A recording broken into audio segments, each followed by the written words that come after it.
Et bonjour à tous. Alors, comme promis, voici une petite vidéo pas trop longue, parce que le cerveau comprend mieux quand c'est court et quand c'est clair, sur les systèmes endocriniens. Parce que j'ai prévu de vous parler des perturbateurs endocriniens et on en découvre tous les jours. Et vous parler des perturbateurs endocriniens, si je ne vous parle pas du système endocrinien, ça me paraissait compliqué. Alors, qu'est-ce que l'on appelle le système endocrinien? Qu'est-ce que c'est et pourquoi? Alors, le système endocrinien, c'est un ensemble d'organes. C'est un ensemble, pour être même plus précise, de glandes. Alors, il y en a que vous connaissez certainement très bien, et je pense par exemple à mon ami le papillon, la thyroïde, et il y en a d'autres, comme par exemple, celles-ci vous les connaissez aussi, eh bien les surrénales, celles qui sont là, derrière, juste au-dessus des reins. C'est pour ça qu'elle s'appelle surrénale. On a aussi l'hypophyse qui est là, derrière, dans le crâne, bien à l'abri au milieu de notre cerveau, et qui fait le lien, justement, entre le cerveau et notre système endocrinien. Et c'est pour ça qu'on parle de plus en plus de psycho-neuro-endocrino-immunologie, parce qu'on se rend bien compte que tous ces systèmes, c'est-à-dire le système immunitaire, le système nerveux, et le système endocrinien sont liés. Et telle une roue crantée dans une montre ancienne, hein, pas les nouvelles montres hyper connectées, et bien dès qu'il va y avoir un petit grain de sable dans une de ces trois roues, donc système endocrinien, système immunitaire, système nerveux, et bien on va avoir un déséquilibre et on se rend compte qu'en fait il y a des liens entre notre immunité, l'état de notre thyroïde, l'état de notre cerveau, etc., etc. Alors, je vous ai cité l'hypophyse qui est là derrière, la thyroïde qui est ici, les surrénales qui sont juste au-dessus des reins, comme le porte très bien son nom. Il y a une autre glande que l'on appelle endocrine, mais qu'on peut appeler aussi double, mixte, parce que c'est une glande qui est endocrine et exocrine, c'est le pancréas. Voilà, tout le monde connaît le pancréas aussi parce qu'on parle de diabète. Et les dernières glandes, c'est alors le thymus. Le thymus, pourquoi? Parce que pour les médecins, pour la médecine conventionnelle, le thymus en fait n'existe plus à partir de 7 ans. Le thymus commence par un T et c'est lui qui fabrique et conserve les lymphocytes T, donc notre système immunitaire. Donc personnellement, je les range dans nos glandes endocrines. Et ça, vous allez voir, ça va être en fonction des écoles et j'ai envie de dire des manières de voir comment ça fonctionne. Et ensuite, nous avons ce que l'on appelle les gonades ou les glandes génitales, qui sont donc les testicules chez l'homme et les ovaires chez la femme. Il y aura toujours une cascade de réactions, ce que l'on appelle enzymatique, que l'on appelle anabolisme, on peut trouver plein de noms. En tout cas, pour que ces glandes fonctionnent, eh bien, il va falloir l'action de vitamines, d'oligo-éléments, de sels minéraux, pour que les cascades se fassent et que la fameuse substance qui est sécrétée par les glandes endocrines et que l'on appelle une hormone puisse aller faire son action sur la cellule cible. Alors, qu'est-ce qu'une glande endocrine? Maintenant que vous savez qu'il y a l'hypophyse, la thyroïde, les surrénales, le pancréas, le thymus, les testicules et les ovaires, eh bien une glande endocrine, c'est une glande qui va sécréter dans les vaisseaux sanguins une substance que l'on appelle une hormone. On peut parler, par exemple, une qui est très connue, c'est la fameuse TSH. Je ne vais pas vous donner le nom chimique, ça ne sert strictement à rien. La TSH, elle est sécrétée par l'hypophyse et elle va aller stimuler la thyroïde et dire à la thyroïde: hé, cocotte, allez, c'est l'heure de bosser. Et la thyroïde, à son tour, va sécréter deux hormones aussi, T4 et T3. Alors pourquoi T4 et T3? 4 parce qu'elle a 4 atomes d'iode, T3 parce qu'elle a 3 atomes d'iode.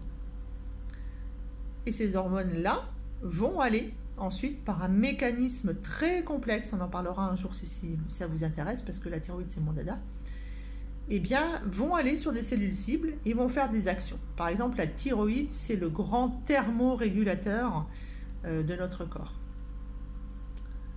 Donc, une glande endocrine, c'est une glande qui va sécréter dans le sang des hormones. Je vous ai parlé de la TSH, je vous ai parlé de la T4, T3. Peux vous parler, par exemple, dans le pancréas, du glucagon et de l'insuline. Donc, l'insuline, beaucoup de gens connaissent, c'est ce qui va gérer le taux de sucre dans le sang, qu'on appelle en médical la glycémie, GLY. Et le glucagon, le glucagon, c'est l'antagoniste, si vous voulez, de l'insuline. C'est une hormone hyperglycémiante. Le glucagon a un effet, c'est qu'il va, en plus de jouer sur la glycémie, bien étendre tout ce qui est sphincter d'Oddi, tout ce qui est sphincter en général sur le système digestif. Sur les surrénales, on peut parler des hormones telles le cortisol par exemple. Et pour les ovaires, on peut parler par exemple des œstrogènes, de la progestérone. Et pour les testicules, on peut parler de la testostérone. Voilà. Ça, c'est l'ensemble de votre schéma des glandes endocrines. Vous avez compris que toutes ces glandes endocrines sont liées à notre cerveau parce que toutes, elles reçoivent des sécrétions de notre hypophyse. Et l'hypophyse est dans le cerveau et travaille sous l'ordre ultime de l'hypothalamus. Donc vous voyez déjà, rien que là, en 7 minutes, je vous ai montré le lien qu'il y avait entre le cerveau et son chef de file qui est l'hypothalamus, l'hypophyse qui fait le lien, qui est le traducteur entre guillemets entre le cerveau et les glandes endocrines, et les autres glandes endocrines qui vont recevoir une information du haut, mais qui vont aussi faire ce qu'on appelle des feedbacks, des retours vers ces glandes pour pouvoir rester en équilibre. Et en naturopathie, on appelle ça, par exemple, je fais toujours ce signe à mes étudiants, l'homéostase. L'équilibre, c'est très important dans notre corps. Ça, je pense que vous allez le comprendre au fur et à mesure. Alors, nos glandes endocrines, elles vont être arrivées à maturation dans un certain ordre précis. Alors, on va dire à partir de 3 semaines jusqu'à 18 mois, ça va être les glandes surrénales qui vont être fabriquées en premier. Puis, alors, je vous donne toujours des dates approximatives, hein, il ne faut pas aller chercher le jour précis du 18e mois.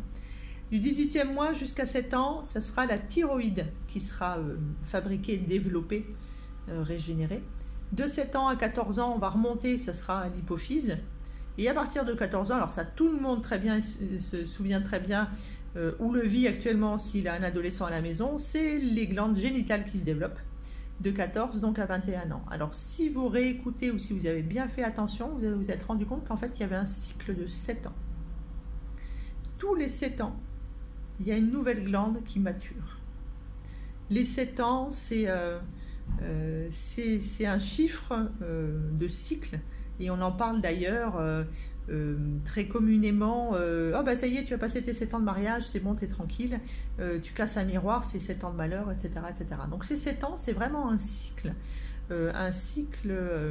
Alors je vais faire peur à beaucoup de gens, hein, un cycle énergétique, un cycle dans l'univers, dans l'universalité. Voilà. Alors, petit résumé, les glandes endocrines, c'est un ensemble de cellules qui va former un organe et cet organe va sécréter dans le sang une substance que l'on appelle hormone. Les glandes endocrines sont l'hypophyse en haut, la thyroïde, le thymus pour moi, certains ne la mettent pas là mais moi je la mets là, le pancréas qui est juste au milieu là, du coup c'est difficile pour vous de voir, et les surrénales qui sont en dessous derrière, les testicules et les ovaires, j'ai pas besoin de vous les montrer. Comme ça, vous êtes un petit peu au clair avec ce que l'on appelle le système endocrinien. Et on pourra donc, dans une prochaine vidéo, faire une petite évocation sur les fameux perturbateurs endocriniens qui ont un rôle très important dans ce que l'on appelle les cancers hormonodépendants. Pour exemple, c'est le cancer du sein, le cancer de la prostate, le cancer de la thyroïde, évidemment le cancer des surrénales. En tout cas, le cancer de toutes les glandes qui sécrètent des hormones. Voilà, allez, c'est fini pour aujourd'hui, 10 minutes ça suffit. C'était Nadège, votre naturopathe, toujours une vidéo avec strictement rien à vendre derrière, simplement envie de vous former, de vous donner de l'information pour que vous compreniez comment votre corps fonctionne, pour retrouver vous-même une bonne vitalité et surtout l'équilibre. Allez, à bientôt!